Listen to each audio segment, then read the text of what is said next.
Es que quiere, por eso no quiere más. I do. What's your name? Like, They were all registered. He wasn't registered. okay. You can go through all that. Habla mucho de 999.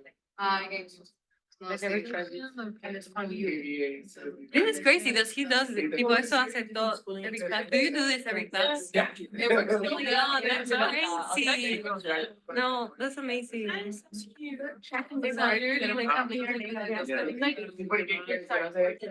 Bro, I like Cuando llegué tuve que era Really? era la vez que tuve que- Pero I wanna go. I would say that Like a master. yeah, but that's like learning fast. De verdad, o sea que estar aquí como que no trae. Yeah. Sí, boy, si no, like all my sisters, Yo llegué para acá y fue de que tuve que none of them are doing what they studied for their bachelor. Porque Bueno, Wow. esa cuestión de eso de redes. I don't worry. Más hablamos. No, allá, yo creo que si tú te infiltras como una conversación de dominicano, porque es dominicano, es que hablamos demasiado rápido, importamos todas las palabras. Me gusta porque siempre hablan como alegre, ¿no? Es que pero me hago idea de Ya eso. salió porque eso sí es Duro, duro. eso como extra. Y tú de Colombia. Ah, sí. De Chile. Pero I can do that. Pero que sea era como la familia con Venezuela. Pero mi familia es como paisa. Ya, exacto. Tú sabes. A ver si Okay. Sorry. Okay. sí. Mi papá. Tu papá ya. Look how everyone. Obvio, sí se o sea, tú no has probado el queso costeño. Esteban. Ya. Ahora me traes más. Bueno, después. Sorry guys, I had to through. Good evening, guys. I'm so happy that you guys came, and I'm so proud that there's like men in the room with us because it's a really important Finally, conversation. yeah, it's finally this week. Yeah. So today we're gonna talk about femicide and gender-based violences from Italy to Iraq with my professor Ibrahim. Thank you so much. Of course. And we just thought this was really important. Ibrahim had the idea to do this because of Julia, what happened to Julia in Italy. I don't know if you guys heard about that, but I'm sure Ibrahim will tell you guys. So thank you for coming, everyone. Thank you. Oh, girl. First of all, does anyone speak Italian? Okay, I'm hoping an Italian will show up. Otherwise, my Italian is so bad, but otherwise I might just read the translation.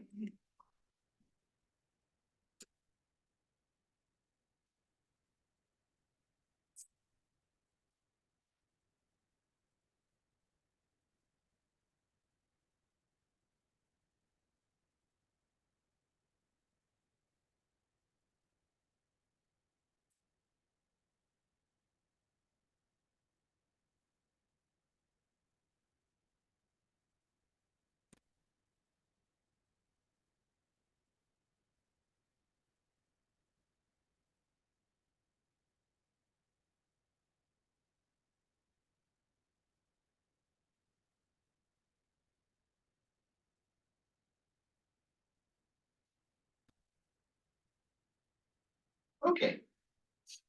This was an impromptu event. I more or less saw it as a part 2 for a lecture we had given for November 20th for the SDG Club and International Children's Day.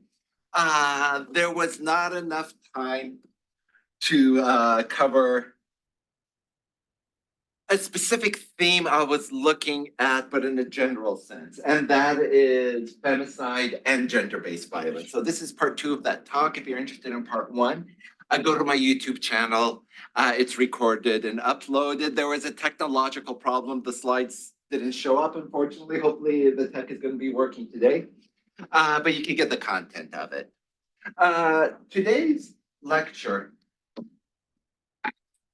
is for one, involving a historical approach. And for those of you who haven't had history with me, this basically sums up my philosophy of history. Studying history will sometimes make you feel uncomfortable. Studying history will sometimes make you feel deeply upset. Studying history will sometimes make you feel extremely angry. If studying history always makes you feel proud and happy, you probably aren't studying history. And so really, this is this history of gender, of girls in the Middle East. It's a history of patriarchy in the greater Mediterranean. And then finally, a brief history of patriarchy in Italy and how they're all connected and come together. Last Tuesday, here we are almost exactly a week, where a moment of silence was held for this aspiring biomedical engineer, about 4 days away from her graduation, whereupon she disappeared. Her body was eventually discovered, stabbed 20 times by her, not her boyfriend, but an ex-boyfriend, an ex-partner. A moment of silence was held at a variety of Italian schools. But on Saturday, something else was held to commemorate her murder. It's sad that I got to know Julia through her Instagram account. That's still functioning. And it's sad because in the case of the 10 years I've been teaching in Italy, this is the second time I've done a kind of a digital obituary, almost a digital autopsy. There have been 3 Julias that I've studied the death of since working in Italy. One was a young boy named Julian, who was seduced by ISIS and eventually joined it. He died, but his Facebook account back in 2013 was still open, and I could do an autopsy to see what happened in this boy's life, where he eventually became radicalized and joined ISIS. Next was somebody named Giulio Regeni, an Italian who studied Middle East studies, who was eventually found dead in Egypt. And now we get to the case of Julia. And again,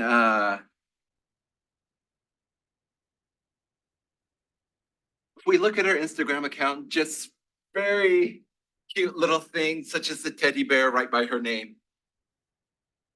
For her, back in a couple of summers ago, the hardest decision of the whole summer was, even she gives us a little gelato emoji, was choosing which flavor.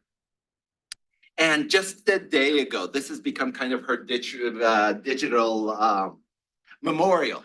Just as when somebody puts, let's say, flowers in front of a statue, this has become people even a day ago. Lady Angela writing, she also spoke English. So sad to have not known her. Yeah, indeed, she did speak English. And again, that was her.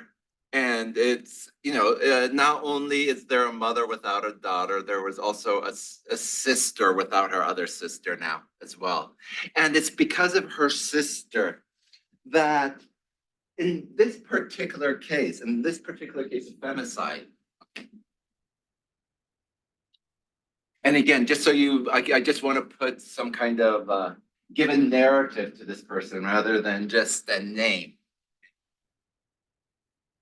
And yeah, I wish we had the Italian speaker here who could translate for us. But instead of a moment of silence, just this Saturday throughout Italy, and even people marching in Madrid, then raised a minute of noise. And this is what we're doing. We're devoting several minutes of noise for this aspiring biomedical engineer. On the 25th of November. So not only was she killed right before her graduation, at the same time she was killed, a few days that's dedicated to raising awareness of gender-based violence. the International Day that's dedicated to gender-based violence. Again, her body was discovered not a few days before this. Okay. And so again, I give you this screenshot. Violence Against Women, Minute of Noise by Roman Students for Julia, the procession on Saturday, which was this Saturday. And I just, to cheer you guys up, I put cats there who cannot smile for such a morbid, tragic subject. A poem was resurrected, if you will, I could use that language, in the light of Julia's death. And the fact that it was written before her death says it all. So I don't have my Italian speaker, so if you don't mind, I'll just do the English translation. And I am fortunate that I had somebody who did a better translation than Google Translate. So Artemis, thank you for this translation. So I will just read this in English. Actually, let me wait, just in case this person is late. Let me go to how we got to this problem. And just, if we look here, again, two tragedies coming together. This website is dedicated to finding the truth about Giulio Regeni, that student that I wish I had, who studied Middle East studies, who was founded in Egypt. And then, of course, now this person's graduation is being dedicated to Julia. And of course, Julia should have had a crown of laurels like this, as well as drinking Prosecco if she drank Prosecco. So this person's thesis, this person who's just graduated, is dedicating their thesis to both Giulio and Julia. So how did we get here? Wait just a second. Angel. Okay.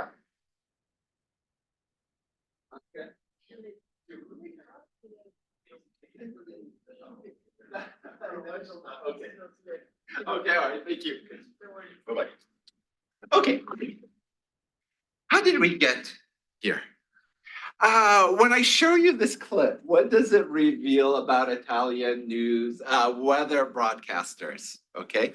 What I'm trying to convey is the death of Julia, of course, doesn't happen, okay, in a vacuum. And that was the whole point of her sister was, in other words, Julia died, her sister, Irene, became very vocal, saying, look immediately how Italian society responds to her death, trying to rationalize the killer's actions, saying his actions don't reflect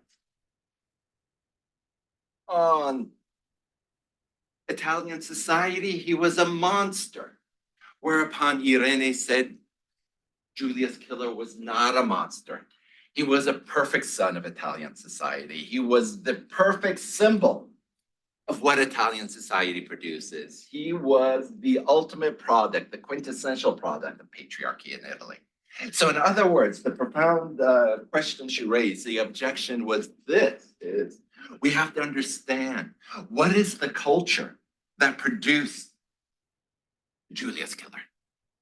And once we interrogate that, we get to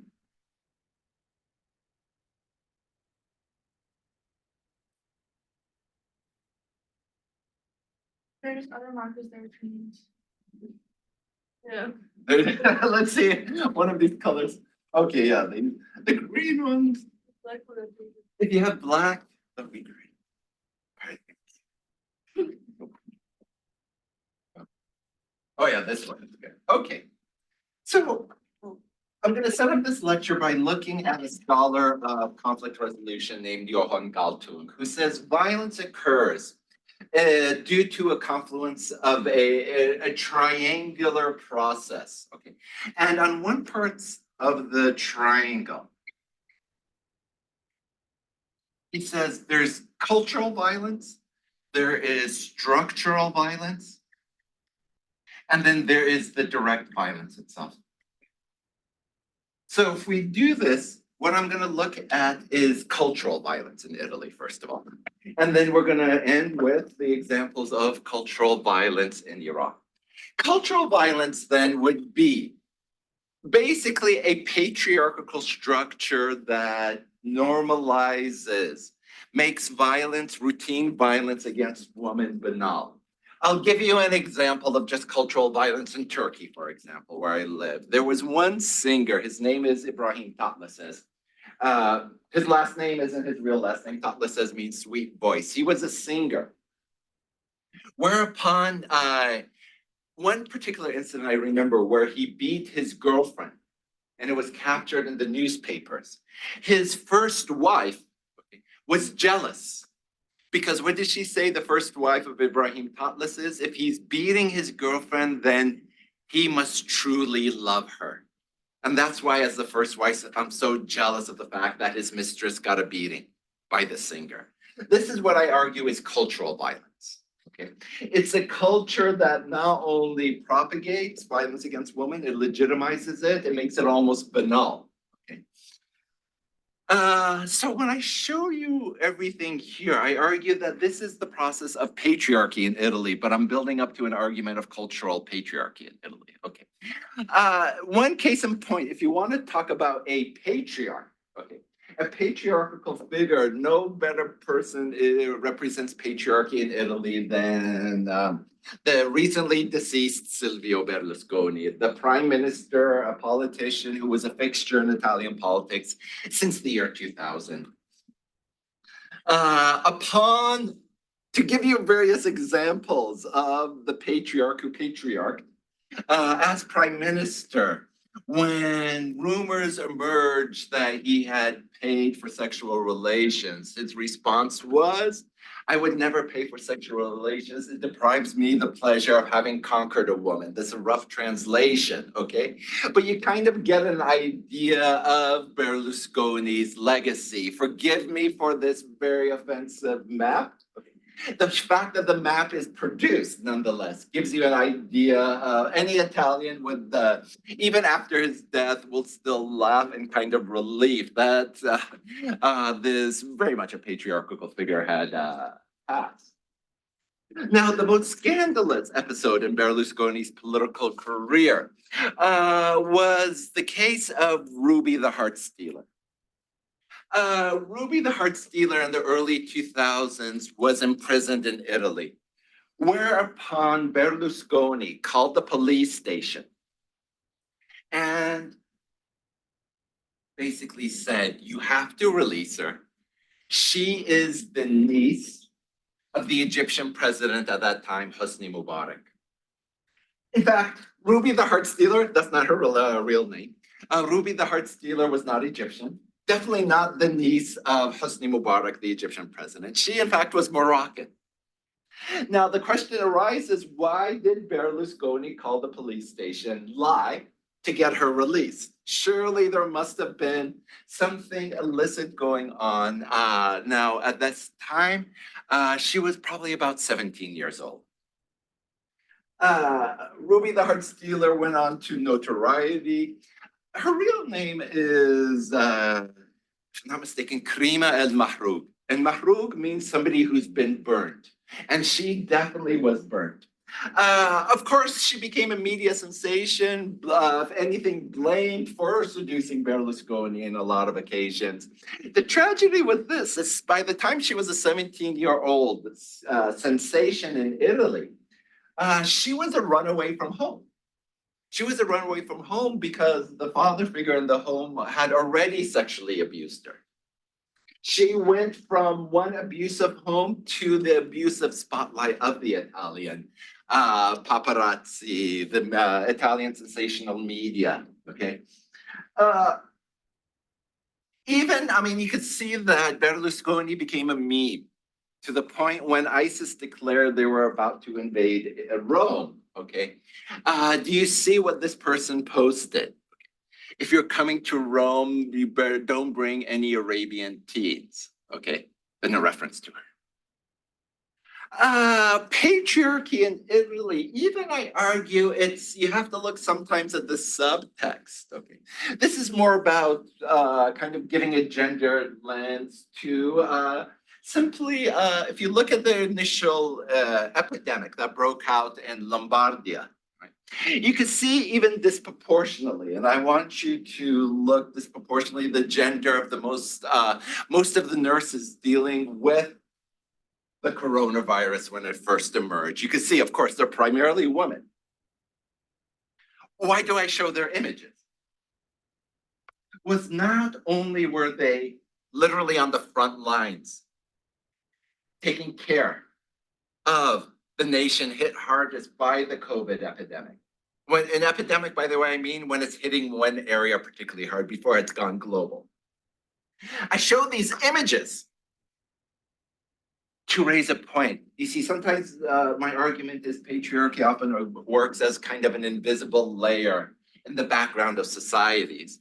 Is this, I want you to think of this, where the male politicians or medical, the healthcare managers, where any kind of increases in pay, better medical equipment, mental health counseling offered to these nurses.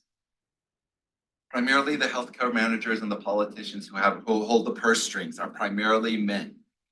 And this was a story, it's not just Italy, it was a story of Spain. Primarily female nurses not only faced the brunt of combating COVID, but never received any kind of compensation in time for being really the heroes in this horrific pandemic.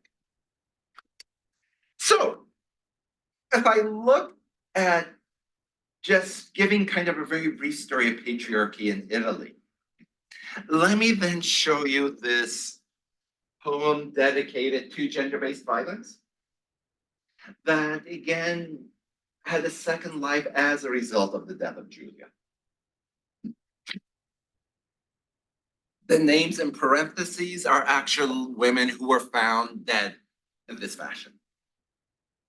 If I do not answer your calls tomorrow, mother, if I do not tell you that I will not be back for dinner, if tomorrow the taxi does not appear, perhaps I am wrapped in hotel sheets, on a street, or in a black bag.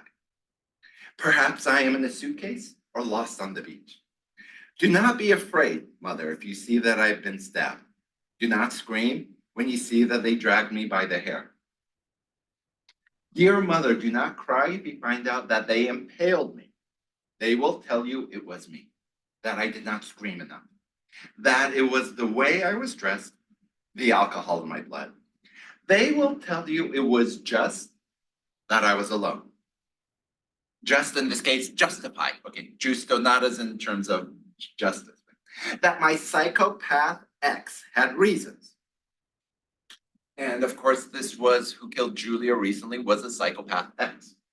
That I wasn't faithful, that I was a whore. They will tell you that I lived, mother, that I dared to fly very high in a world without air. I swear to you, mother, I died fighting. I swear to you, my dear mother, I screamed loudly as I flew high. You will remember me, mother. You will know that it was me who ruined it when you will face all the women screaming my name. Because I know, mother, you will not stop. But for goodness sake, do not tie up my sister. Do not lock up my cousins. Do not lock up your nieces. It is not your fault, mother. It was not even mine. It is them. It will always be them. Fight for your wings, those wings that they cut off from me. Fight for them so they can be free to fly higher than me. Fight so they can scream louder than me. So that they can live without fear, mother, just like I did. Mother, do not cry my ashes. If tomorrow it is me, if I do not come back tomorrow, mother, destroy everything. If it is my turn tomorrow, I want to be the last. Okay. Our Italian speaker comes, I will have her read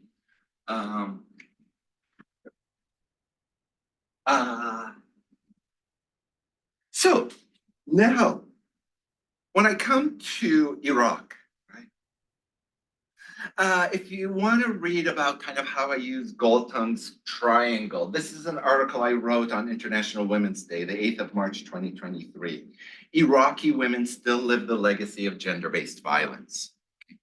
In this particular case, I wrote it in the response to the death of a YouTuber. Julia, let's go back to this. The direct violence, and often when we talk about violence, we talk about direct violence without looking at the structures or cultural that produce it. The direct violence against Julia was her ex stabbing her 20 times. Surveillance cameras also caught him beating her. We just have evidence of the stabbing 20 times. That's direct violence. I told you the cultural. I just showed you the cultural. The structural is this. It's the laws on the books and the police, usually when we talk about structural violence. Now, look what I'm saying here. Structural violence is usually the structures that, if they don't prevent the violence, that is a form of violence. And when I mean structural violence, then here it is. In Italy, femicide is not recognized as a crime. That, I argue, is structural violence. In Italy, the police could tell a victim of domestic abuse, unless we see your body on the floor with pictures, that if you're about to die, then we can intervene. I argue that's a form of structural violence. In the case of the woman I looked at here, she was a 20-year-old YouTuber in Iraq. She was killed in February 2023. And why was her death related to Julia's? Again, let's just look at how the triangle explains her death. In that case, her name is Tiba Ali. The structural violence was the father who strangled her to death. The last thing she saw were her father's eyes as he strangled her to death. With his hands, he committed the direct form of violence. The cultural violence is the following. Even the way we describe such an act is a form, I would argue, of cultural violence. We call it an honor killing. You see, the father, by killing his daughter, restored honor to his name. You see, what was the problem with his daughter, according to the father's eyes? She was a prominent YouTuber.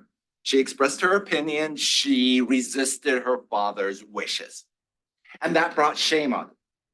So much shame that to restore his honor, he had to kill himself. I'll give you another example of honor killings. Here's an example of a story told to me. A female teenager wanted to go to a party. What did her older brother say? Okay, go to that party. So if you go to that party, you're going to force me to shave off my mustache. Okay. In other words, in Iraq, a big manly mustache is a symbol of masculinity. In other words, my younger sister violates my honor. If you go to that party, you've taken away my honor. I have to shave away my mustache. I don't deserve to have a mustache. By the way, that singer I told you, Ibrahim Tatlis, who beat his mistress and his first wife was jealous. He's notorious for his big bushy mustache. People go to Turkey to get mustache implants as a means of communication. It's the semiotics of masculinity. All of that is cultural violence, I would argue. The cultural violence is, after Tiba Ali, this YouTuber was killed by her father, people went to Twitter to celebrate her death, to say that dad was in the right, to congratulate the dad for having restored his honor by killing his daughter. That's a form of cultural violence. When honor is ever referenced, that's a form of cultural violence. The entire word machismo that was screamed out on the streets of Madrid on Saturday night. Machismo itself is a form of cultural violence that will justify the direct violence. The structural in the Iraqi case was this. The police knew the daughter was under threat. The police approached the father and basically made him sign a piece of paper saying, do not kill your daughter. And the police thought that was enough.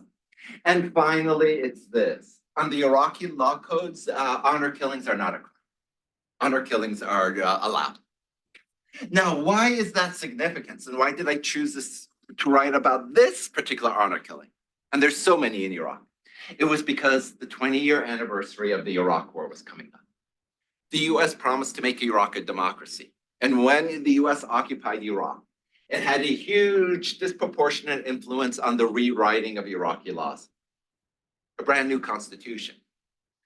The US mandated that 25% of the Iraqi parliament be reserved for women. That was perhaps one of the only good things that came out of the occupation. But somehow forcing the Iraqi state to remove those statutes from the law codes was forgotten. It was never priority. And so, yes, the law codes more or less allow for honor killings. That's the triangle of violence. Now, the next term I want to take from conflict resolution literature is the following. Latent conflicts, manifest conflicts, and violent conflicts. And tell you what do I mean by this? To understand, when we talk about violence, okay, it's just another way of thinking about violence. Latent conflict. So in other words, sometimes I'm trying to get you to reconceptualize violence against women by saying that it's not the violent act itself, it's the system in which it occurs. Stalking, for example, would be an example of latent conflict, okay? In the sense that it's the potential fear of violence, that the woman anticipates the potential of violence. That's what we call latent. Okay? In other words, it hasn't even been expressed directly. The minute a threat of violence is articulated, it's said, it is then manifest. And then finally, when violence occurs, then it becomes a violent manifest conflict. Now, this is the thing, again, when I talk about structural violence is, even when the latent threat of violence is there, such as an abusive stalker, a lot of times the state doesn't have enough laws to intervene. The police do not have a mandate to interfere when the threat of violence is latent. Okay?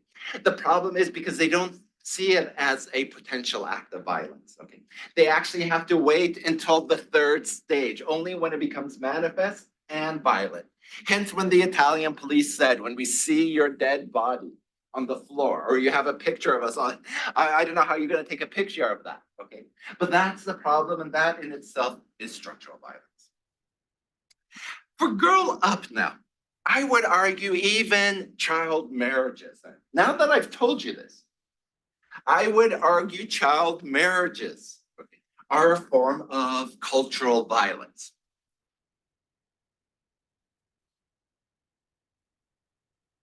Look at these following pictures from Afghanistan.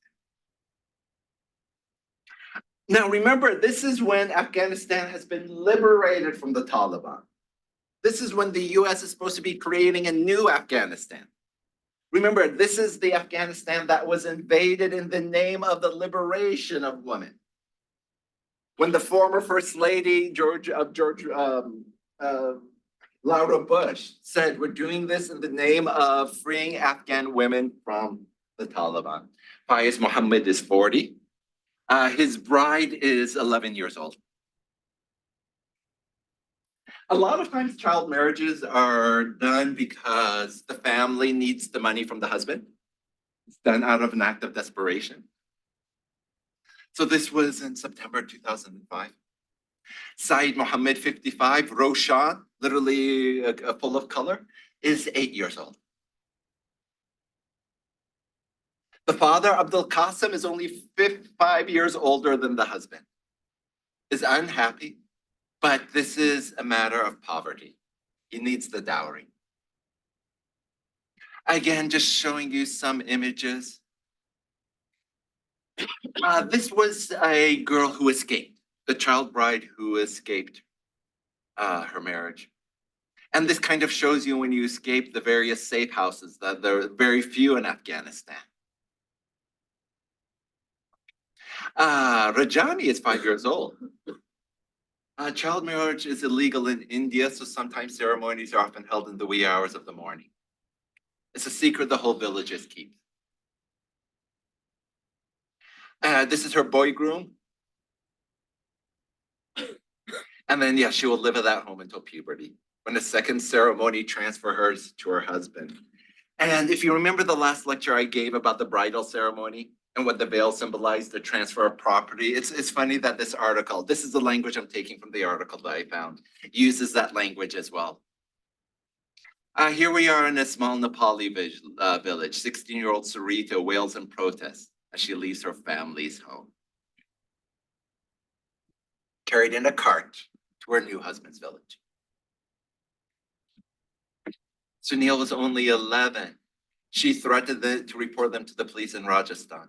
They relented. Now she's 13 and in school. Now, I want you to also now look at another example I give you. This police officer from Kandahar. Kandahar is basically the bastion of where the Taliban was born. Her name is Malalai Kakar. From Kakar is a very traditional Pashtun tribe, and that the Pashtun ethnic group, I should say, were very much behind the Taliban. And now do you see her intervening in the case of GBV, in case of a domestic abuse? Stabbed his wife, how old? 15, for disobeying him. Okay. Now, nothing will happen to the husband, but what will happen to Kakar herself? She was killed by the Taliban. She was assassinated by the Taliban. Now I'm going to show you another tragic extreme. And it's the following. This woman here from Glasgow, her name is Aqsa Mahmood. Here you are, you see her in Glasgow. And these are kind of a variety of topics I'm doing specifically for IE's Girl Up Club. It's just to look at the varieties of violence involving girls as well as gender-based violence. Again, this is kind of another digital autopsy, or in this case, not a digital autopsy per se, but the digital clues that explains her action. Look, this is Aqsa, and what is she saying? Somebody's writing to her saying, hey, Aqsa, I found this picture of you. In other words, when she was in Glasgow, what did she dream of? God, the path of heaven, holding a Kalashnikov. The other Scottish girls were like this. They used makeup, drank, and thought of men. Here's Aqsa before. Now this is Aqsa when she left Glasgow without even her parents knowing and ended up in the Islamic State of Iraq and Syria. Here she has resurfaced in, if I'm not mistaken, Raqqa, which was the capital of the Islamic State. That's her there. And yeah, this is her Instagram account. If you look here, this is March 2015. And you see, none of them use their names. They use what are basically their war names. Jihad, the mother of Jihad. Zarqawi, a reference to the founder of ISIS, a very brutal Jordanian with that last name. And now you're seeing something else in these images here. You see, for the women, and a lot of young girls, teenagers who left and joined ISIS, what did they celebrate? Is a society that was they celebrated patriarchy. You see, one of the arguments I'm making is that patriarchy can only work if women partake in the system and perpetuated this. The stereotype of women only liking shopping, she embraces it. For her, that becomes a form of rebellion. What is her job in the Islamic State? It is to go shopping.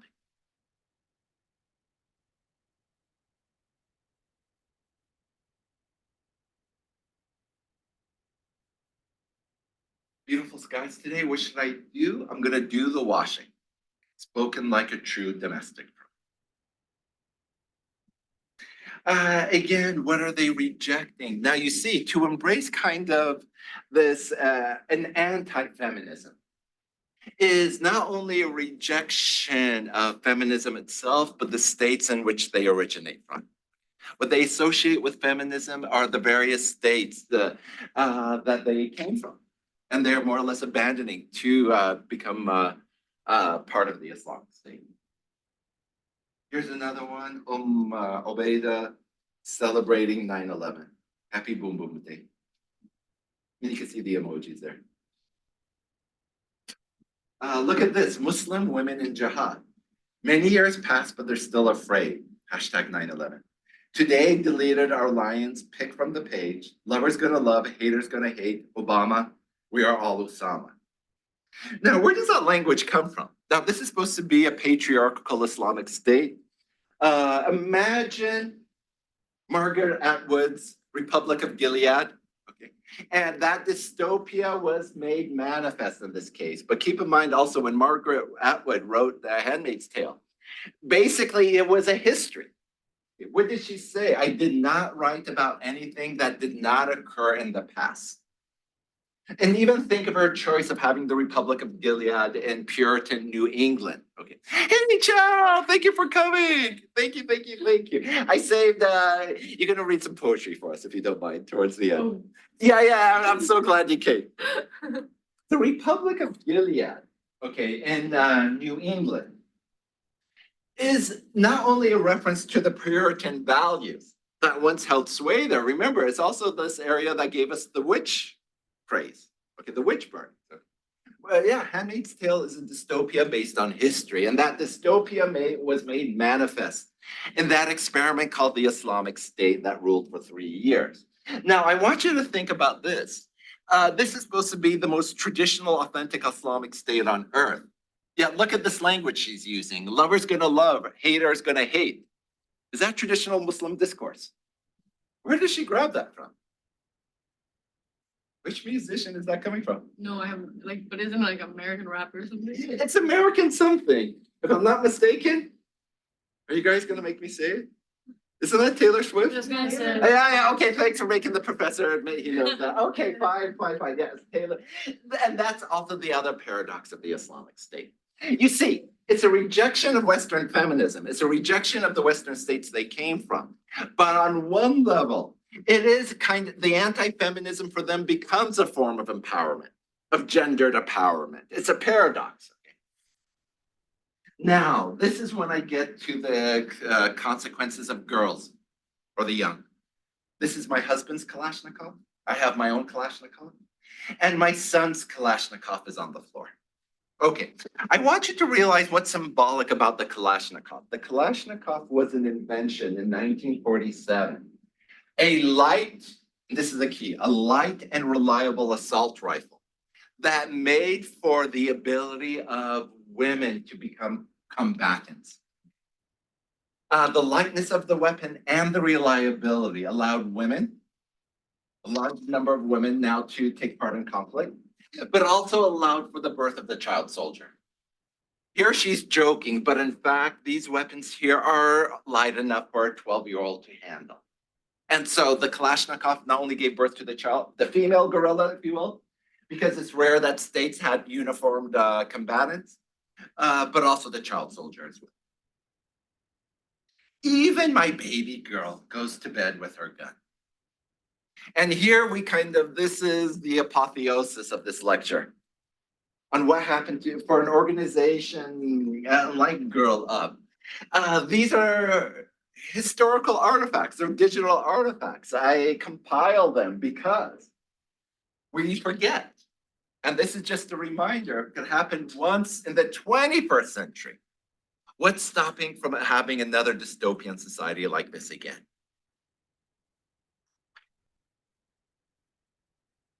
And of course, the internet handle, her name, Osama, the mother of Osama bin Laden. So. Now, we tried to bribe her with kittens and Nutella, but she went for the AK instead. Kids nowadays. Now, I want you to see, by this time, it hasn't been taken down. So you have not only 29 favorites, but 25 retweets.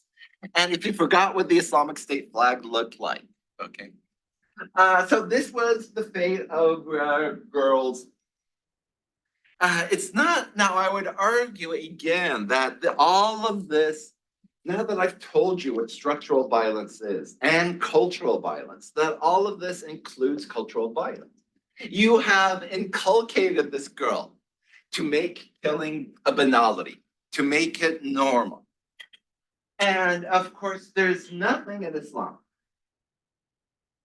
The veil, the hijab, is a matter of debate in Islam, but you could say probably there is no Muslim cleric on earth who would ever say a girl this young should ever wear the veil like this.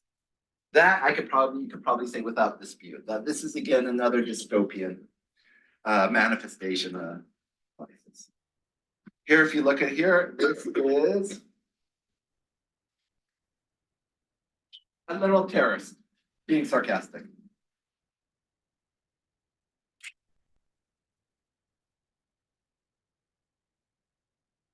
Now, if you look at the following, what is this thing?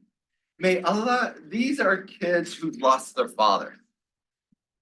The person who created this image is a woman.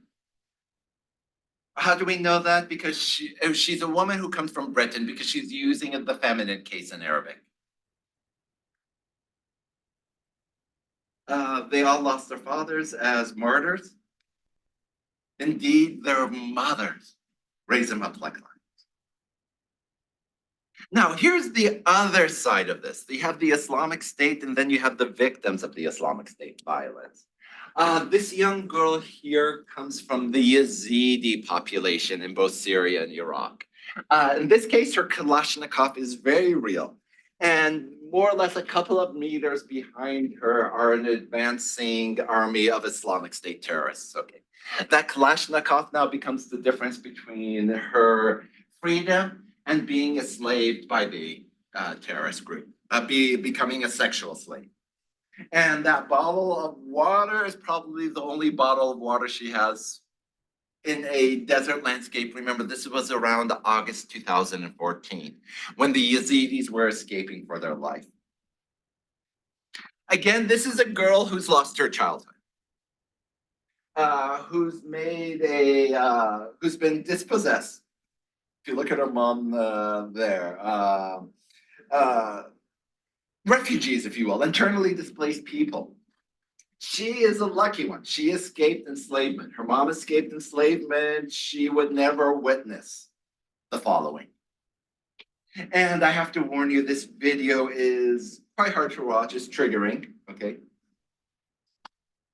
That girl is the lucky one. This is a girl, Aida was among the earliest Yazidi women to escape from ISIS.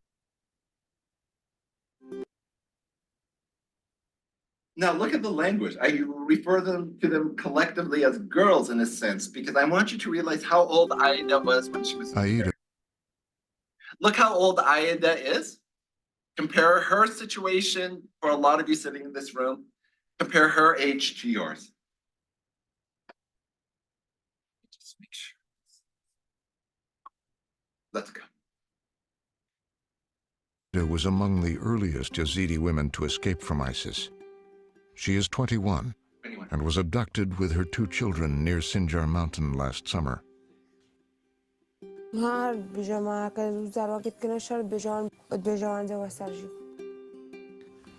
داعش شاد كرن هاي شاد كرن داعش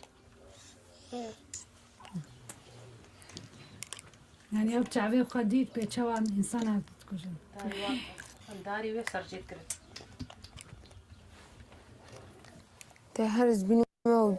I dream of ISIS attacking us and I run away. Sometimes I see them arresting me. Some nights I can't sleep until the early morning hours because of the nightmares.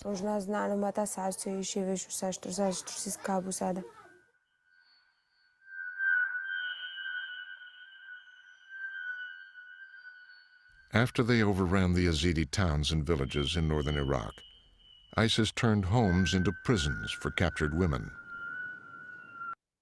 I wish I could forget that building. We were around 35 girls and 3 women. I was only 21, but I was the oldest.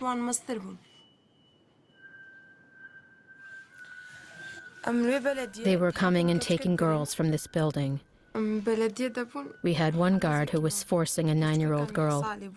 He was forcing her to go with him into the bathroom. I couldn't take it, and I had a fight with the guard. The guard said, "I'll kill you," and I said, "I don't mind dying for her. Don't take the girl." Were they also raping the 9-year-old? Of course. He told me it's okay in our religion to take a 9-year-old girl. I said, don't tell me this. I said, I don't want to hear it. I don't want your religion.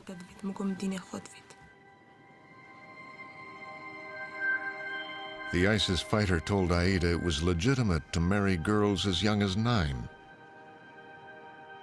I tried my best, but they just took her, and it was really sad. They drugged her.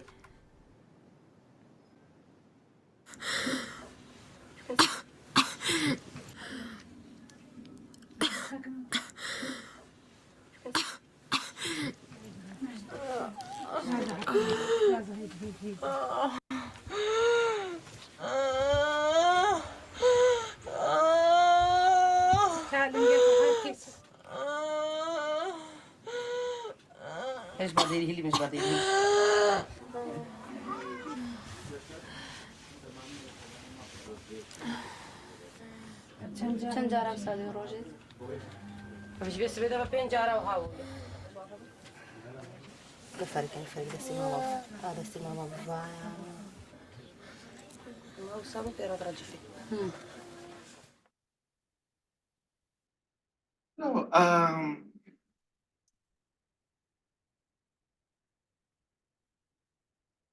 this is the thing. I want you to, this is about remembering the suffering, acknowledging the suffering. It's why a good number of you are here, because in the face of this kind of cruelty, this is the only thing we can do, is just not let this woman's suffering go unnoticed, not appreciate that young girl. Imagine what's happening to this young girl. Not only has she seen beheadings, but just seeing the fate of her mother.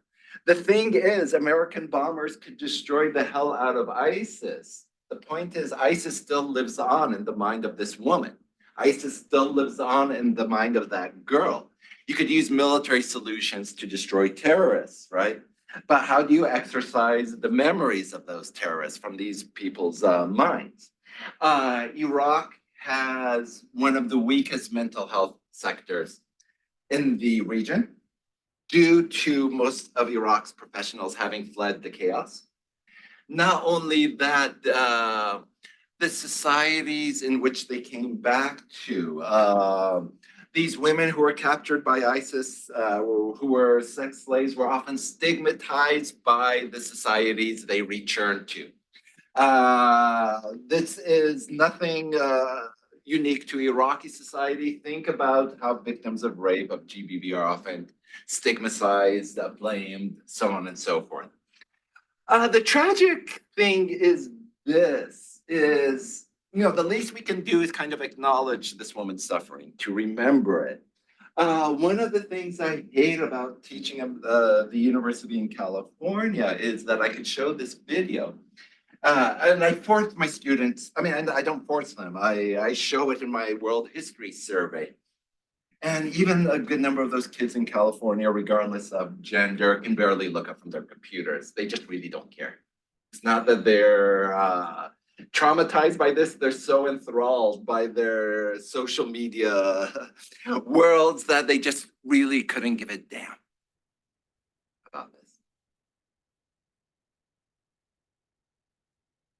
And speaking about not giving a damn, of course, Nadia Murad, who won the Nobel Prize, if I'm not mistaken, for lobbying on behalf of those Yazidis imprisoned by ISIS, was also had a good partner and a very strong Lebanese barrister who represented her case. Amal Al-Din, okay? You might know her as Amal Clooney. Now, what are these two writing about in September, just a few months ago? What is happening? And even as a historian, this really kills me, that the UN established a fact-finding body to collect evidence to prosecute ISIS criminals. the ISIS enslavers, the ISIS terrorists. The whole idea was the UN would help Iraq collect evidence to bring justice to those who committed crimes against Iraqis, Yazidis, and of course, Iraqis of all denominations. And what happened? What are they writing just about 2 months ago? What's going on with UNITAD? That UN mission is closing. And so, in other words, what's happened? You have all this evidence that needs to be sifted through. And as a historian, this kills me because a lot of this is what I try to do just on an individual basis is to, document these crimes. But what does that also mean? A good number of the survivors who gave their testimonies to the UN did it for nothing.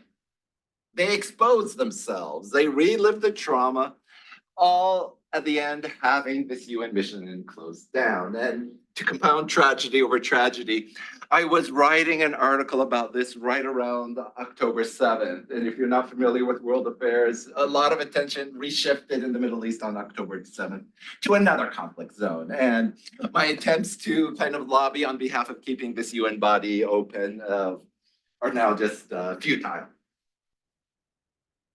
And like I said, I ended the last lecture. If you want to help at least girls in Iraq, I could give you one orphanage that I could really one orphanage, one hospital, one school that I could promise the funds will absolutely go there. It's a charity that my mom's on the board of. That's my mom right there, the Development and Relief Foundation. And if you donate, well, if you live in the US, you'll get a tax break. Here is just. And I conclude this article. If you notice what I was making in this particular article was the need for us to remember in the history of violence, the victims of gender-based violence, as well as those maimed by landmines and amputees. Basically, when we look at war, we look at the agents of war.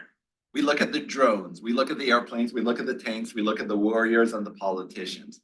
We rarely look at the victims of war or remember their stories, all the way from women, children, the environment, landscapes and waterways, even animals. Now, if we look at this, gender-based violence, landmines, and amputees, this is where my lecture tragically comes full circle. This is a Ukrainian woman training to be a ballerina. You notice she has a prosthetic leg. She lost her leg in the invasion that ensued after 2022. And with the invasion, this is where our story becomes tragic. When I teach the history of the Holocaust, these are my words now. I remind students what the world would have lost if Einstein was among the victims, and that other potential Einsteins were killed. The history of femicide, tragically, is very recent. Okay. For example, Julia, how do you say her last name? Vicenti? Well, I have no idea. Yeah, that one is a tricky last name. I'll get screamed at if I mispronounce it. A 22-year-old biomedical engineering student from the Venice region was stabbed 20 times by her ex-boyfriend. And I'm not going to mention his name. I don't want him to have notoriety. I write the name, but I'm not going to say it. Her body was discovered in a ditch a few days before her graduation and a week before November 25th, the International Day Against Gender Violence. Who knew what medical devices she could have discovered that would have revolutionized healthcare? Biomedical engineering is basically the field that makes prosthetics like this, you see. And this is now kind of the her name is, by the way, Ruslana, right here. 18 years old. Having lost her leg to war. If the war began 2 years ago, she was probably 16. Anyway, that is part 2 of the lecture that I wanted to give on November 20th. Now that I have an Italian student, instead of giving the minute of silence to Julia, we had a minute of noise. I read a poem in English. This is, I had it translated in Italian, but do you just mind My Italian is really bad, but I'll try. Are you from Italy itself? Yes, but I never studied it. No way. But I'll Well, do I mean, it. is it gonna be any worse than my Italian? I don't think so. No. But if you don't mind, just so we can have it on the record in the honor of Julia, that we just can read the poem for her. Great. Can you read it that part? Yes. Okay, Se perfect. domani non rispondo alle tue chiamate, se non ti dico che non torno a casa, che non torno a cena, se domani il taxi non appare, forse sono avvolta nelle lenzuola di un hotel, su una strada o in un sacco nero. Mara, Michela, Majo, Mariana. Forse sono in una valigia o mi sono persa sulla spiaggia. Non aver paura, mamma, se vedi che sono stata fucilata. Wow. Yeah, I mean, these are words you probably never had to use. Non gridare quando vedi che mi hanno trascinata per I capelli. Thank you. If you don't mind, just go to the next slide. Cara mamma, non piangere se scopri che mi hanno impalata. Ti diranno che sono stata io, che non ho urlato abbastanza, che era il modo in cui ero vestita, l'alcol nel sangue. Ti diranno che era giusto, che ero da sola, che il mio ex psicopatico aveva delle ragioni, che ero infidele, che ero una puttana. Ti diranno che l'ho vissuto, mamma, che ho osato volare molto in alto in un mondo senza aria. Te lo giuro, mamma, sono morta combattendo. Te lo giuro, mia cara mamma, ho urlato tanto forte quanto ti ho volato in alto. Ti ricorderai di me, mamma. Saprai che sono stata io a rovinarlo quando avrai di fronte tutte le donne che urlano il mio nome. Perché lo so, mamma, tu non ti fermerai. Per me, ma per carità, non leggere mia sorella, non rinchiudere le mie pugne, non limitare le tue nipoti. Non è colpa tua, mamma, non è stata nemmeno mia. Sono loro, saranno sempre loro. Lotta per le vostre ali, quelle ali che mi hanno tagliato. Lotta per loro, perché possono essere libere di volare più in alto di me. Combatti perché possono urlare più forte di me, perché possono vivere senza paura, mamma, proprio come l'ho vissuto io. Mamma, non piangere le mie ceneri. Se domani sono io, se domani non torno, mamma, distruggi tutto. Se domani tocca a me, voglio essere l'unica. Thank you. That must be hard to read. That was horrible. No, it was much better than me. Do you think I could do much better than I could do? So it's definitely better than I could do. And I mean, it must have been hard to read. I'm talking about the content, of course. So what we did last lecture was I opened and it was I think a very good discussion about this was for the art and architecture lecture. So I want to do the same. It doesn't have, if you have questions, that's fine. If you have comments, feel free to express them. I'm recording this. The idea is I hope to put it on YouTube. So just keep that in mind. And like I said, if you go to my YouTube channel, so this is the third talk in a series we've had. We had one on International Children's Day. We had one on women in art and advertising. And then we have, of course, this third lecture, and it's never enough. This is really a subject for an entire semester. It needs to be an entire class. But having said that, any thoughts? Yes, if you don't mind, just tell me your name. What are you studying? I'm Isabella. I'm an exchange student here from Miami. Oh, very good. And Okay. we're studying, well, I'm studying communication and digital media Okay. here. But I'm a minor in women and gender studies in my home university at UCF. And I've taken several classes about University of Central Florida. Yeah. Yeah. Okay. Yeah, I know. and I've taken several courses about like feminist theories, sex and gender and everything like that, but we never really talked about the Middle East. It was only like about the US, maybe Mexico, maybe further down South America, but not exactly the Middle East. So it was like I appreciate you coming out here and. Well, thank you. So in the last lecture I gave, and it's on YouTube if you want to look though, I had to make a confession. Thank you for appreciating it, but my confession was this. When I got a job as a historian of the Middle East, part of the package was I had to teach women in the Middle East, okay? So in other words, I mean, everything I lecture now, everything that I just said, whether it was today or the last 3 weeks, was because of something that was imposed on me. I mean, there's no going back. It opened my eyes.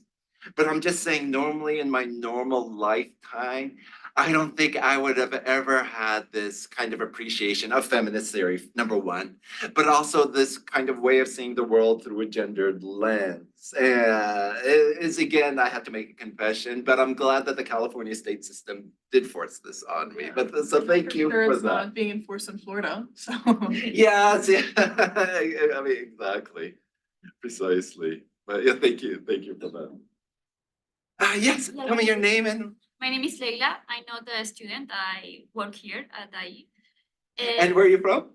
I'm Spanish. I'm from Bilbao. Ah, but you have the name Leila, the Yeah. Arabic for night, Yeah, yeah? because my dad's side of family are from Morocco. Morocco, okay. Yeah.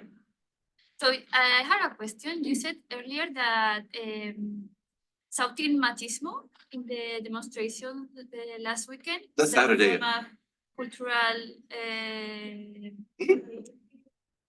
It's a form of cultural violence. Yeah, but that explain like.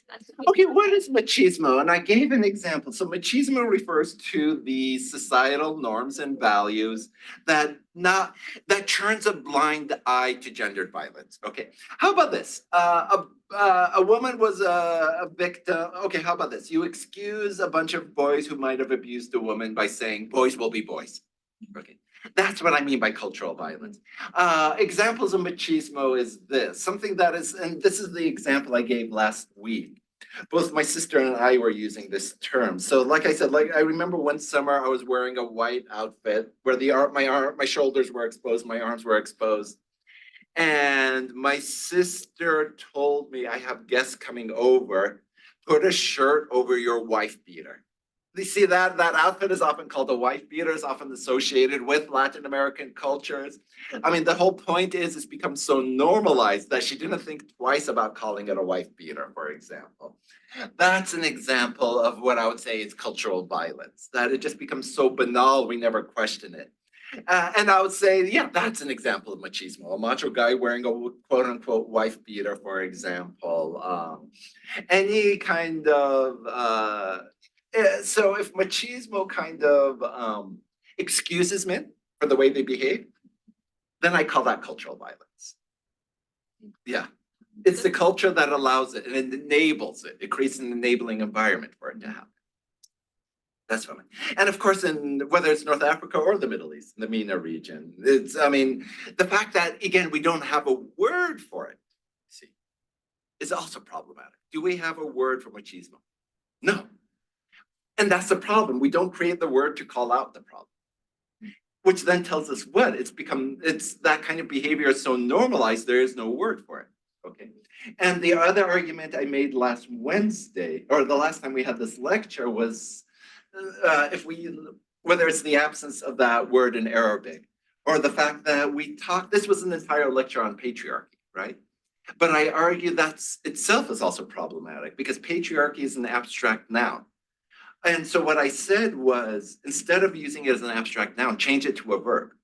Because the minute you change it to a verb, then you're forced to ask yourself, what or who is doing the patriarchy? And you could call that out. You could call out the agent of the patriarchy. And it's tragic because, of course, on Wednesday, I had to conclude with patriarchy as a form of power, right? And the question I asked everyone in the audience was this. Okay, let me put the question back to me. And then I'm going to throw the question back to you. For me, it was this. If I use that as a verb, then what am I forced to ask? Who have I patriarched? Who am I patriarching now? Who will I patriarch in the future? And basically, my argument is any guy, any man, as well as woman, is going to patriarch. It's only in different levels, you see.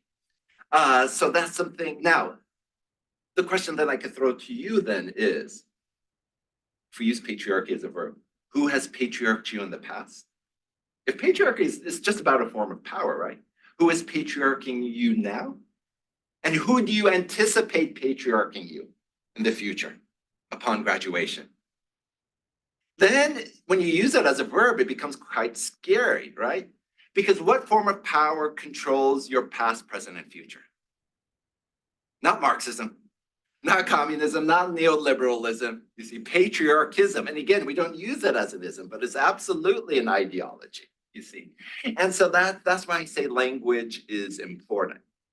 That's why language such as femicide or gender apartheid or gendercide, these are important words that need to be used, okay, to call out the gender siding, the femiciding, the patriarchy. Yeah, no, that's the sad thing is if I could ask you that question and if you have answers to the past, present, and who you anticipate in the future, what I told women in business is the fact that you have to have an organization called Women in Business is an anticipation that when women enter business, the field is predominantly male, right? So it's an acknowledgement that you anticipate being patriarched in the future in a male-dominated industry. Very good question, Layla. Now, by the way, Layla is a very interesting name, and I'll give you what is it related to. It means the night. It's related to another name very similar to Layla in Hebrew, Lilith. The name Lilith and Layla come from the same Semitic root. Now, for anyone who doesn't know who is Lilith, according to the Judaic tradition, that was Adam's first wife. You don't realize Eve was number 2. Now, why do we not hear of Lilith? Because what was her crime? Lilith refused Adam's demand. Lilith wanted to sleep on top of Adam, and Adam said, no, you will always sleep below. I'm talking about sexual position. You will always sleep below me as a position of dominance. And for that, she was cast out of the Garden of Eden and Adam was given Eve. Now, Lilith is then not only cast out of the Garden of Eden, from that, for kind of asserting her authority, she became associated as a succubus. And if you don't know about the succubus in mythology, it's a mythological feature that really doesn't have a male equivalent. Again, it's just like a witch is something demonic, but a sorcerer or wizard is almost benign, right? Lilith became associated with the demon that takes away a child in the night. Okay, that today we now know as sudden infant death syndrome, right? That in the past was associated with Lilith. So what do you find in antiquity are these amulets to keep Lilith away, okay? And it's entered even the English language. What is telling Lilith to go goodbye? It's called a Lilith-bye or a lullaby. What do you sing to a child? The protection to keep Lilith away. Now, if you go to Kaisha Forum, and this is what I volunteer to take you to, you will see an entire exhibit called Veneered and Feared about the divine feminine. And there's an entire section of that exposition dedicated to Lilith. Lilith got reappropriated as a feminist icon during the suffragist movement of the late 1800s. But you see the long story that came from Layla. Yeah. Very good. I was gonna say, I don't know if it's true. What, tell me your name. Andrea. Andrea. You were the last lecture? Yeah, Yeah, I remember you, but just for the record. Yeah. I don't know if it's true, but it's reminded me of that thing that was going around during like football season last year, that domestic violence increases by like 40% or something every football season. Not only that, sexual slavery does. Trafficking. Did you know that? If there's a football match in San Diego, what also disproportionately increases in San Diego, sexual trafficking. In other words, there's these guys coming in out of town for the game. Okay. So child trafficking, sex trafficking also increases disproportionately. Domestic violence, I assume, is if the guy's team lost. Mhm. Okay, let me show you this. Let me show you this. Because the minute you said that, it immediately brought this to mind. So probably, I mean, that's fascinating. Thank you for telling me that. Is it a surprise? That happens. Yeah, and I think to like. I'm not surprised if the guy loses, he's gonna. When the World Cup was going around, I think they were trying to put more ads about like. That's how really to save yourself scary. from domestic abuse. Because I'm gonna show you something now. It's a Turkish guy watching a sports match. Look at the insult he used. And this is always something I wonder. And it's okay if you want to laugh at it. It's comically tragic. But I always wondered, would he have harmed the person? Because look how much violence is embedded in his action.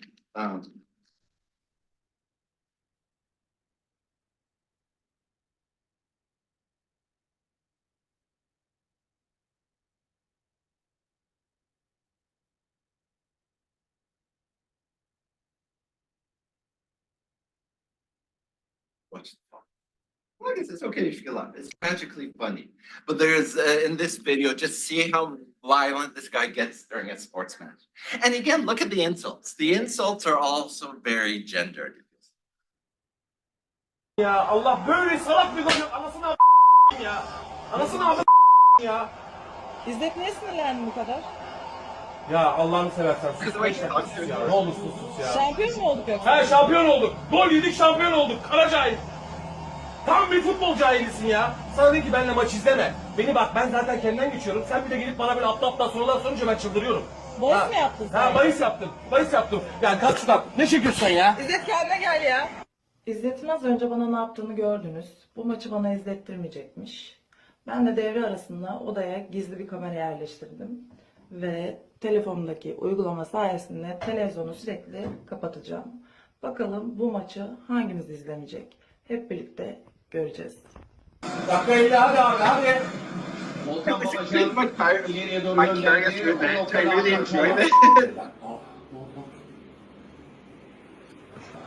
Hadi. Tanrı'nı televizyon gibi ama televizyon. Look at the language. Niye kapanıyorsun sen ya? Atıyoruz. Hadi. Hadi geçiyoruz. 1-1. 5 futbolcumuz da ceza alanı içerisinde. Gol. Kendi işaretini verdi. Çalarol. Ananı yine gitti ya bak. Not the father. Seda! Ya bu televizyon kapanıyor muydu sendeyken? Bir ses var be. Lanetin çöktü. A**ladım televizyon bozuldu ya. Lanetin çöktü. Kudumet kare. Gidiyor. Aman. Yine kampiyonası. Geldi.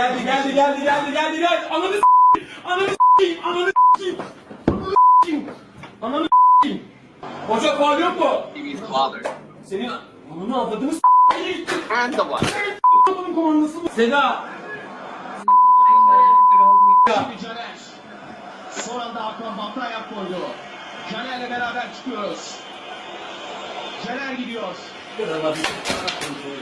Caner'den bir çalım. Yanında Modric bir çalım daha. Topu hala... Hadi. Allah belanızı versin. Ha? Oyun mu oynuyorsun lan benimle? Ha? Lan! Allah'ın belası televizyon. Benimle oyun oynuyor ya. Akıllı ol lan.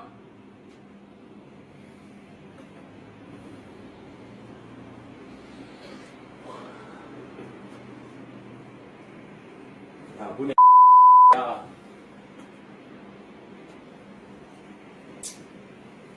Of. Bu tabii kim ya? Ayak koyan Gökhan Gönül, Mandzukic. Yanında Ozan var. Ozan topu Sen kurtardı. eksiksin. Sen de dökün. Ananı avradını Sen de dökün. Küllü. Gökhan 1,5 dakika bir süre kaldı. Volkan Babacan. Hadi abi. Hadi. Geldi vallahi geldi. Gel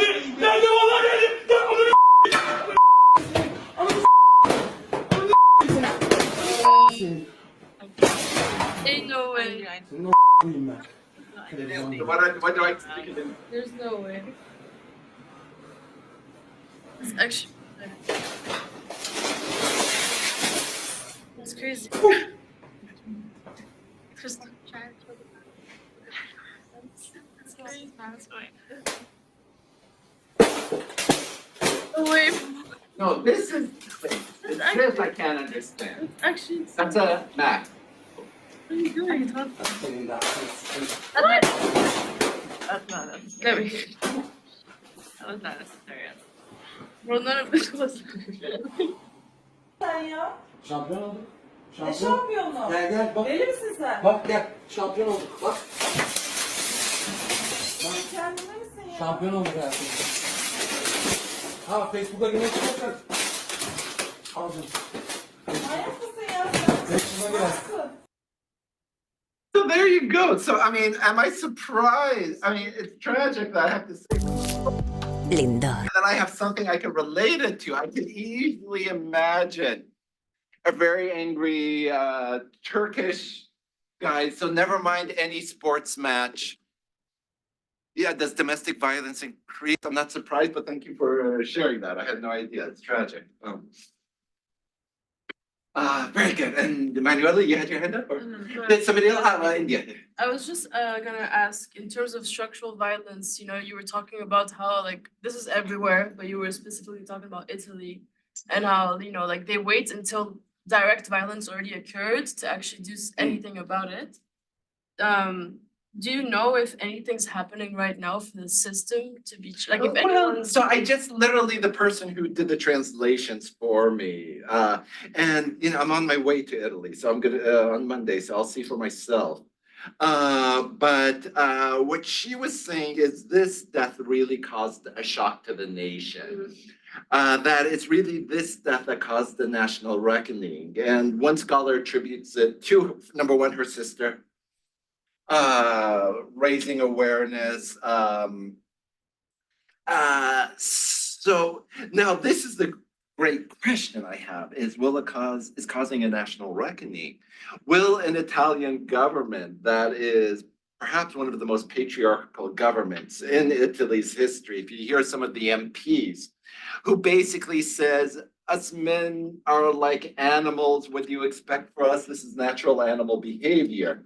So this is a question. It's a shock to the nation, but you also have one of the most retrograde patriarchal governments in Italian history. This is a government that traces its descent from Mussolini's regime.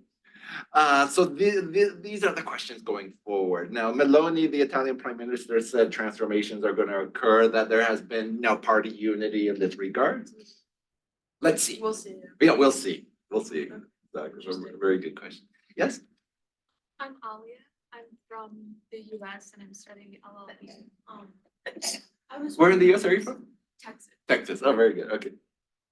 I was wondering in terms of cultural violence, I know that like generally there's going to have to be like a movement or like a real cultural shift, but on individual terms, what like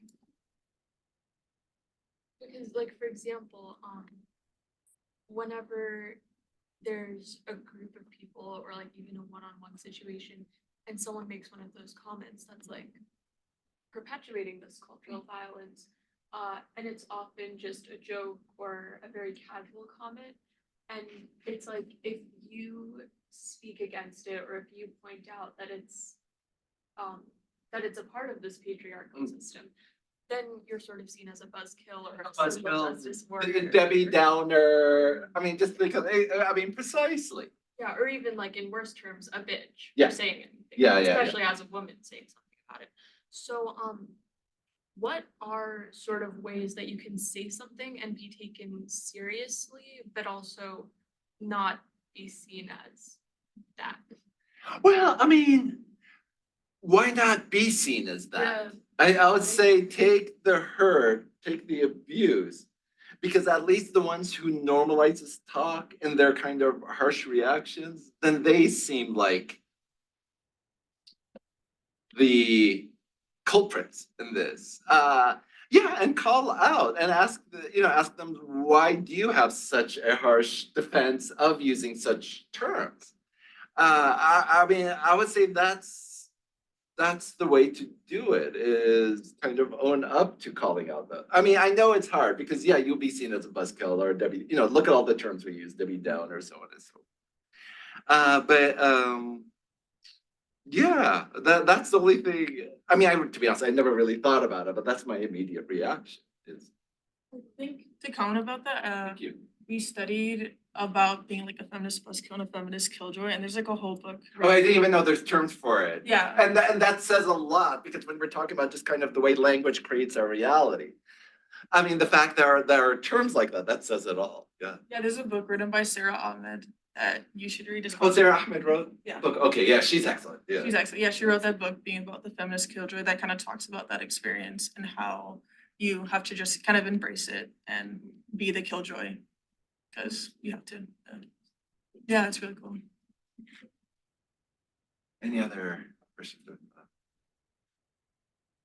December. Oh yes. Not a question, but like just a thought that came to me when you were mentioning. Shahat. Yes. Yeah, just for the record, so everyone, reach out. Yeah. Just like when you were talking about all the child marriages thing, it should have been surprising to me, but it wasn't. Because I've seen it so much in my own country.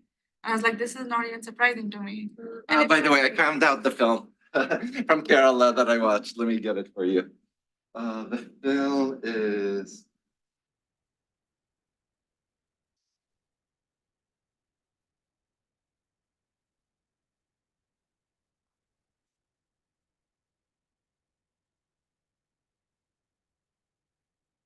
I'll find the film for you, but the fact that it doesn't surprise you. It could be like, I was just thinking like when I was growing up, there was a TV show as well. Like I never watched it, but like my grandma or like grandparents, it was literally called like Balika Vadu, which is like child bride kind of. And it was like what like someone who's married off at a young age goes through. And I don't know, I wish I found it surprising, but it's sad that I don't. And is that bad? And well, that's it. No, I mean the whole thing. That's the fact that you don't find it violent. It's not sad upon you. That in itself becomes a form of, like I would say, cultural violence when it becomes normalized. Like it's sad that it happens, but to me it wasn't sad that there's so many instances of it. Is that? Yeah, it's become banal, and in that banality, I would argue that's how violence can occur. That's how it's because these norms enable it, where it's not questioned. And I mean that's the whole point. Laura. I don't know if it's really a question, but I feel like the stereotype for people that will like commit Femicide, yeah. Femicide is kind of like what you're saying, like the wife beater, like having the wife beater shirt and all these things. And in the end, I think it shocks you like how more common it like that's kind of the profile from the movies, but that's not really fitting. And I feel like It's not. This guy Filippo who killed Julia, sorry to, but every defense was he seemed like a nice guy. Exactly. And I feel like, I mean, how many talks have you given like about women and empowerment and IE has a women's club and stuff, but I feel like there's not at all or almost nothing done at all to like handle men and let's deal with your bad toxic masculinity and let's deal with your issues and your feeling what do you call it, disempowered? No. Yeah, it's deep, what's I yeah, I know the word here. Unempowered, bueno, en fin, unempowered, whatever it's called. There is a word, yeah. See, it's not coming. You know, I feel like, because I feel like all the talks that are done for women, to empower women, like, I feel like no guys go to it. Never. I was gonna say no guys, and then I saw one guy, so I was like, no. But you know, I feel like no guys go to it, and there's not enough, and there's a lot of talks to include women in business, to talk about, violence against women, but not enough about like the causes of how a guy gets to a point where he's like, I'm angry about a football match. I need to take it out on someone or something. My wife, you know? And I feel like it's the kind of thing where a lot of guys will say, that's never gonna be me, that's never gonna be me. And then who knows? Yeah, because patriarchy affects men of our present society. I mean, yeah, it affects them not like it affects us, of course, but it does in a sense. It's a problem for our society in general, in my opinion. I mean, no, there's some Spanish students I have in my class. I could not imagine them sitting still through a lecture like this. I Yeah, can of imagine course. them feeling very Yeah, exactly. uncomfortable, taking offense, being insulted. It's very close-minded. If we, I think, yeah, like the solution, okay, not solution, but they're half of the equation, like in everything, like, you know, it's men and women, so they're half of the equation and they need to be part of these conversations and not just sit down and let me slam on you for an hour, you know, like figure out, like find the root causes, like, for example, why is it that guys have such a hard time going to therapy? And so, and what are the repercussions of that? And, you know, because I feel like, yeah, I feel like a lot of the times they're kind of like empowering women doesn't go hand in hand with empowering men as well. Exactly. To break free of these things. Precisely. But as that reminds me, like there's this article I've read before. I think it was in India actually, like how there's like a lot of like sexual assault that happens on the trains or something. And so as a result, the government decided to create a train that's just for women, and that received a lot of backlash because it's like your solution to men like you know violating women on the train is to just like take the women like away and put them in their own like give them another area like they can't feel safe in a public space like And rather than instead just of controlling feeling the that- men. Yeah. Yeah, they're just like, oh, let's just take the women away then, you know? Like they can't go. It really speaks to like how deep the structural. Well, there you go. like, That's the issue- structure. And it's almost, I mean, that is, you're then, okay, are you gonna create a gender apartheid? I mean, where does it stop then? At the end of the day. It's like a separate box on like a separate compartment on the metro. Like I don't go on the metro as much when I'm home, but when I do, I'd go on that just because women can go wherever they want, but men can't come into that compartment. And like when I would go as a kid, obviously I'd feel more safer. Even now. Going into women's. Yeah. Any other thoughts? Well, on December 10th, the Nobel Peace Prize is being given to an Iranian woman named Narges Mohammadi. She won't be able to receive it because she's in jail in Iran. Angelina Jolie in Time Magazine gave a very good interview with her, which I'm really impressed. How does Angelina Jolie basically circumvent the sovereignty of the Iranian state to get a conversation with her? It's in Time. I wrote a response article about Mohammadi. I'm hoping to get it published as well. But all of this is the process of making, the minutes of noise. And this is all I can say is those minutes of noise, whether it's kind of attending talks like this, raising your voice, hopefully spreading, if you don't mind, subscribe to my YouTube channel. Circulate tonight's lecture. I hope the technology worked this time because it's hit or miss in this kind of dystopian tower of ours. But again, India, thank you for organizing this at a moment's notice. We did this very quickly. So this is the least I can do, but it takes, you're studying, you have an exam, and for Women in Business, for all of you coming out right before exams are coming, again, I just thank you for showing up, and Thank you, everyone. Thank you.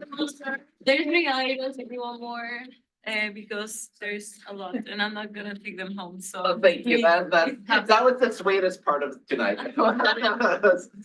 Eating this. Thank you. Thank you so much, sir. No, my pleasure. Sure. Look, you should take a picture. Thank you for sharing those too. Oh, you're welcome. They were. Oh, we have one. What is it? Is it Brigadino? Please take some. Me and a friend. They're so good. They're really. Yeah, Maria. Sí, porfa, like, take everything. Oh, thank you. Okay, group picture, really quick, and then you can leave. Just to have these people here. But please take everything, like, if you want more. They're so good. Representing. Yay! Gracias. Buena charla, estuvo súper. Compress. Bueno.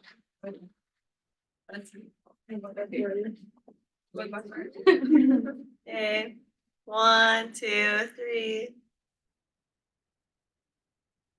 Yay! Do you wanna like prop it up so that you can be in the photo as well? Oh, yeah. Sir, are you in the thing? Oh. I am. Okay. I think so. I can take it free if you want as No, well. that's fair. No, we want. That's fine. You know what? Take another picture. Yeah. Take another picture. Okay. Take a selfie if you want, people. Yeah, take a selfie. It's cute. Yeah, I think I that's can cute too. Or put it on your bottle. Yeah, exactly. I mean, Everyone's a Oh. part of this. Wait, Yeah. Let's switch in. Yeah. we can build this. Perfect. Are we all in? Should I like sit or something? Yeah. I think we have to squeeze more. Should I Oh, just- come on, can you Somebody like. squeeze a bit? Yeah, I got to maybe go to the. Wait, Yeah, I can go. let me try to. Yeah, I think everyone appears there. Okay. Okay, 10. Okay. Squatting. Okay, I'm sweating too. Oh, there you go. Okay. Great. Yay! Thank you, everyone. Thank you for the big. Thank you. Thank you. I'm gonna take one more. Okay.